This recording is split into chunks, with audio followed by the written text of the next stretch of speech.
Yaja Blabasbol.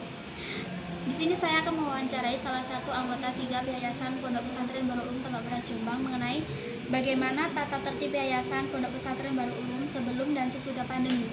Apakah terdapat perbedaan ataukah sama saja begitu? Mari kita mewawancarai. Di sini saya akan langsung bertanya pada salah satu Sigap Yayasan Pondok Pesantren Baru Ulum Tembak Beras Jombang. Bagaimana tata tertib Yayasan Pondok Pesantren Baru Ulum sebelum dan sesudah pandemi? Apakah ada perbedaan? Untuk tata tertib Yayasan Baru Ulum Tembak Beras Jombang tentu ada perbedaan ya sebelum dan sesudah pandemi.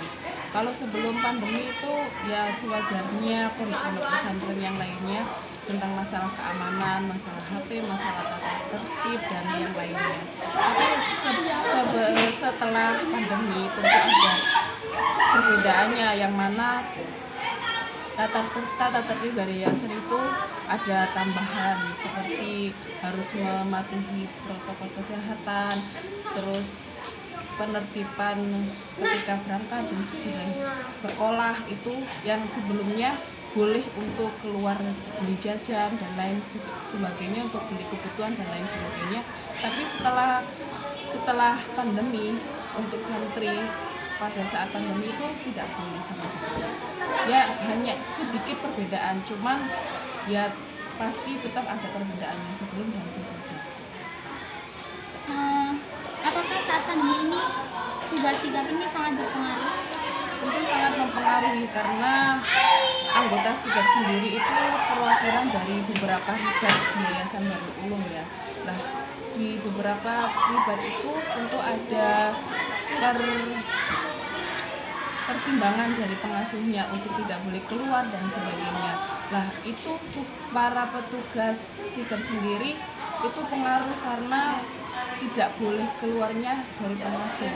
Jadi ya untuk sementara hanya beberapa saja yang bertugas, tidak bisa untuk bertugas secara totalitas.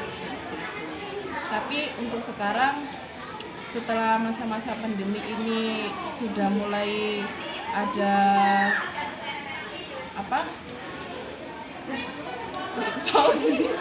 Kemudian apakah saat pandemi tugas Sigap ini sangat berpengaruh? Untuk tugas Sigap sendiri itu tentu sangat berpengaruh ya, karena anggota Sigap sendiri itu perwakilan dari ribat-ribat di Yayasan Baru Ulum.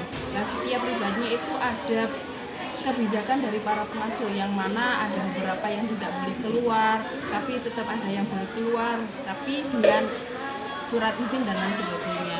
Nah, itu sangat mempengaruhi tugas Sigap, yang mana kita bertugas itu tidak bisa secara totalitas ya seperti sebelum pandemi.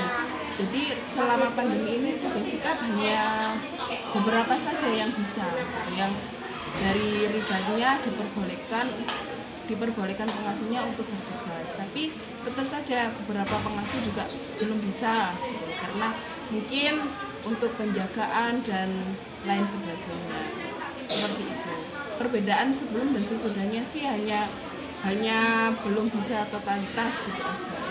Tapi setelah akhir-akhir ini tugas Sigap sudah mulai untuk aktif kembali, untuk bisa kita berupaya untuk bisa kerja dan bertugas secara totalitas karena beberapa pondok sudah boleh keluar untuk bertugas di Sigap.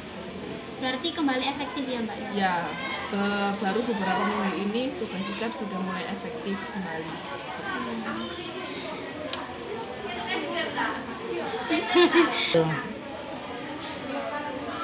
Terima kasih waktunya karena telah bersedia diwawancarai oleh saya.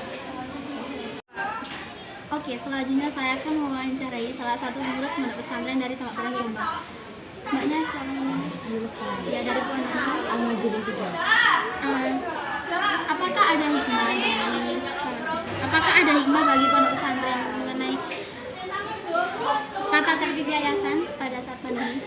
Ya, jadi dengan diberlakukannya tata tertib yayasan, semoga kita dapat memutus tali penyebaran COVID-19 dan juga para santri dapat fokus dalam kegiatannya masing-masing. Terus? Dan semoga juga COVID-19 ini segera berlalu ya, dan kita dapat berinteraksi dengan dunia lain. Iya. Terima kasih atas waktunya karena telah bersedia saya wawancarai. Sekian, wawancara dari saya. Apabila ada salah kata, mohon maaf. Wassalamualaikum warahmatullahi wabarakatuh.